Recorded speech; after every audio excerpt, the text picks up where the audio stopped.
Good evening, YouTube family. Today is Thursday, December 26, 2024. It's your man, Big D, and I'm back with another one. I would like to thank all you good people that have continued to show support and rock out with my son and I. We greatly appreciate it. Thank you. Family, today my son dropped a video where he was reacting to Charleston White, basically speaking on the brother Finesse 2 Times and Lil King. I'm not real familiar with these two individuals, the brother Finesse 2 Times and Lil King, and I spoke with my son, and he provided me some insight. I am happy to see that my son is creating content like this because we as a community must start thinking outside the box. I'm glad to see that he is being diverse in the way that he is approaching life. You know, it's easy to talk about, black dating, men not ish, women not ish. We cannot get so caught up with that aspect of what's going on in our community that we forget about all the other issues that we have. There isn't such a thing as, you gonna miss the forest for the trees. And it's an old saying that many of you probably have heard of, and my, the old black community, the people in the old folks in the black community used to use that saying. And what we don't want to be is a community of people that are like ostriches. We just bury our head in the sand and just pretend like things will get better.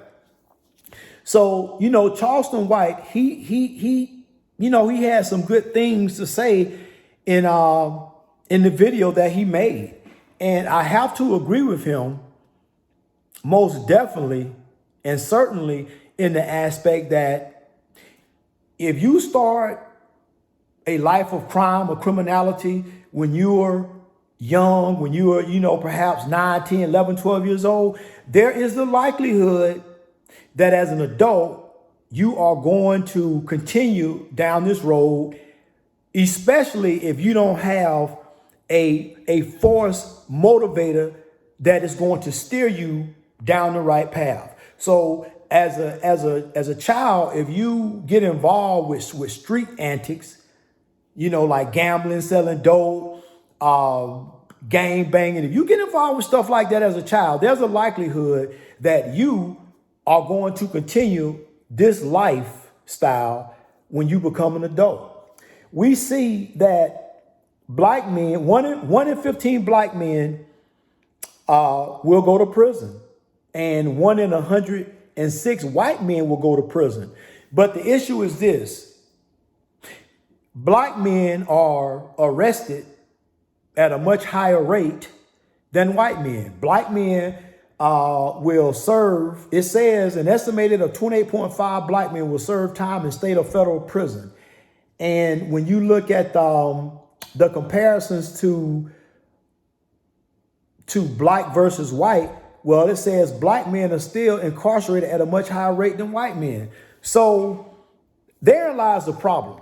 See, we as a people, we get so emotional and we have been miseducated that all we think about is how we can come up, how we can get a crocosite, a bag full of money, how we can get the baddest bling, the nicest car, the chick with the fattest ass, with the fat ass.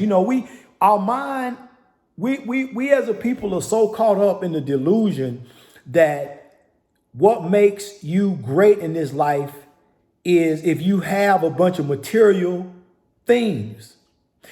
And you must understand, when the Bible says money is the root of all evil, well, what that means is that if you let money take the place of your morals, your standards, if you let money take the place of who you are as being a decent human being, you are already lost.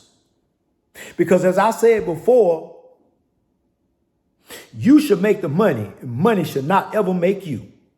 So when Charleston White spoke on the situation, he talked about just the whole black community.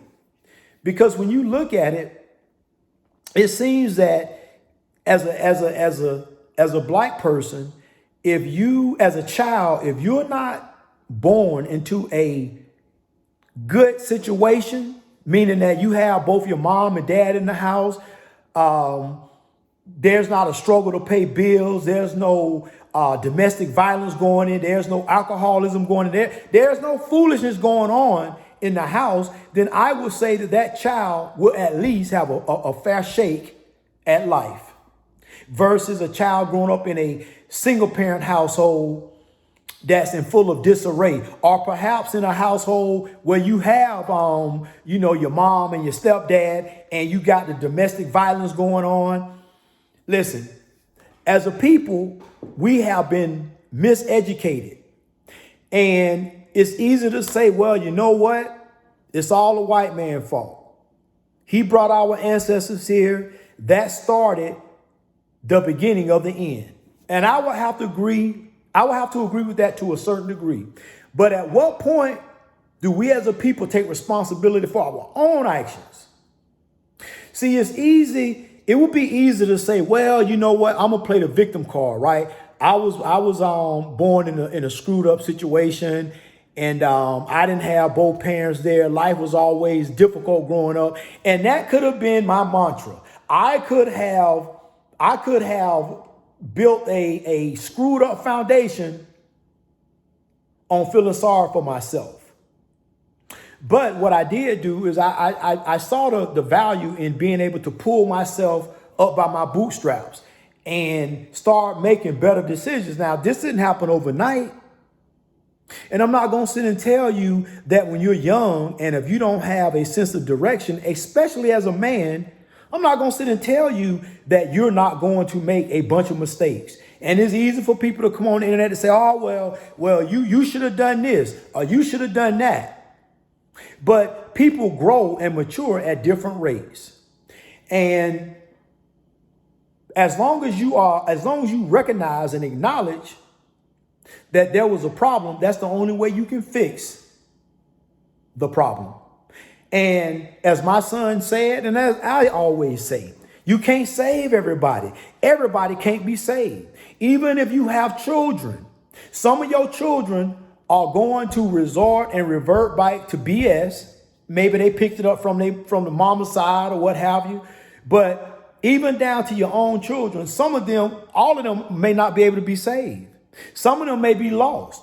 And once they become adults, that's on them. They can't go back and say, well, mama should have done this, daddy should have done this. What should happen is this. Yes, I would agree. When you know better, you're supposed to do better. But it stands to reason that maybe your parents didn't have a solid foundation and they didn't know better. So what came first, the chicken or the egg? That is the conundrum of life. But we as a people are so miseducated because we don't see the value in taking in good knowledge. When somebody gives you good counsel. See, I've ran into plenty of young brothers that they knew it all. You couldn't tell them ish. And no matter how much you tried to speak life into them, they wanted no parts of it. And it wasn't until that they got themselves tangled up in either in prison or almost losing their life, then all of a sudden now, some of them want to listen, because you still have those who have lost their freedom and almost have lost their lives, and you still can't tell them ish either. Those are the ones I call lost causes. And when you run across a lost cause, you have to wash your hands of it. Because as my son said, if you don't, and you try to save people who it is the universe don't intend for them to be saved for whatever the reason, you are going to start draining your energy. Because every day is a struggle. Every day you go to sleep and you wake up, your battery is recharged. And as soon as you wake up, life starts bombarding you with BS. It starts bombarding you with BS. And slowly, the battery that you recharged overnight while you was trying to get a good night's sleep, now the forces of life start taking little shots at you. And now your battery is starting to decrease and decrease and decrease. And you make it through the day, you go to sleep, and your battery recharge, and the process starts all over again. That is the cycle of life. But if you don't learn the meaning of that, then it was all for naught. If you don't see the value in being able to, each one teach one. People should always look beyond the value of the have and the have-nots, because all of us ain't gonna make it to the top. All of us ain't gonna be no Oprah Winfrey, no Tyler Perry, no Denzel Washington, no Beyonce, no Jay-Z, no Drake, no Kendrick Lamar. A lot of us just gonna be the regular guy. And you know what? That's okay.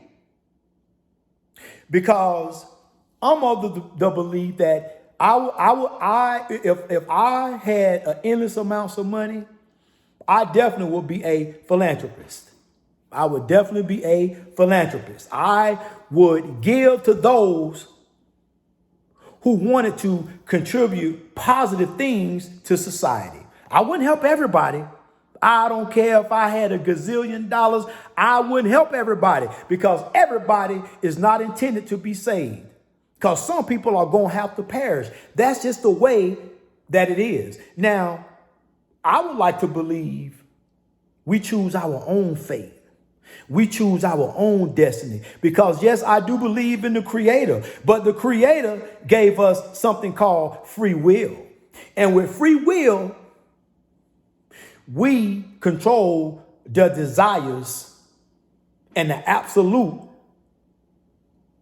of the things that we do in life. We control that.